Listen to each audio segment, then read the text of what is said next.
Hello students, B ए second year humanities MLSU के students का channel पर स्वागत है।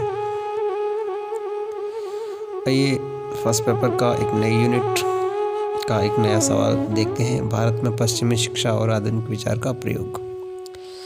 भारत में किस प्रकार पश्चिमी शिक्षा का विकास हुआ, पश्चिमी शिक्षा किस प्रकार आई भारत में, आइए देखते हैं। पश्चिमी शिक्षा का पहला चरण देखते हैं तो 1758 ईस्वी से लेकर 1812 ईस्वी तक का जो पहला चरण है उसमें भारत में किस प्रकार की शिक्षा थी और किस प्रकार शिक्षा का विस्तार हुआ ब्रिटिश काल में।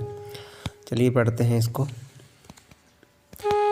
इंग्लिश ईस्ट इंडिया कंपनी ने इस काल में यहाँ के लोगों की शिक्षा के लिए बहुत कम रुचि दिखाई। इस काल में दो अपवादों के रूप में 1781 ईस्वी में मुस्लिम कानून एवं उससे संबंधित विषयों के अध्ययन के लिए कलकत्ता में मदरसे की स्थापना हुई, यानी कि शिक्षा का यह पहला संस्थान स्थापित हुआ 1781 में। उसके बाद में 1792 ईस्वी में हिंदू कानून तथा दर्शन के अध्ययन के लिए जॉनथन डंकन द्वारा वाराणसी में संस्कृत महाविद्यालय की स्थापना की गई। 1792 की बात है ये दो संस्थान जो ब्रिटिश एजुकेशन के रूप में जो वो भारत में स्थापित किए गए।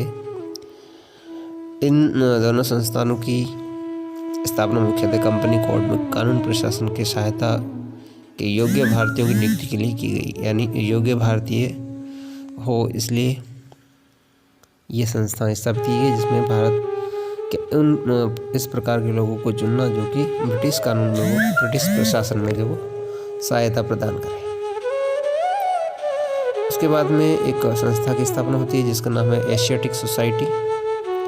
एशियाटिक सोसाइटी की स्थापना जनवरी 1784 ईस्वी में सर विलियम जोन्स और 30 अन्य सदस्यों द्वारा होती है, जो एशियाटिक अध्ययन की अन्य शाखाओं से संबंधित थे। बहुत सारे सदस्य जो थे, इसके सदस्य स्वैच्छिक अपनी इच्छा से इस एशियाटिक सोसाइटी की सदस्यता ले सकते थे। देखा जाए तो 1829 तक भारतीय सदस्य नहीं था इसमें, एशियाटिक सोसाइटी में।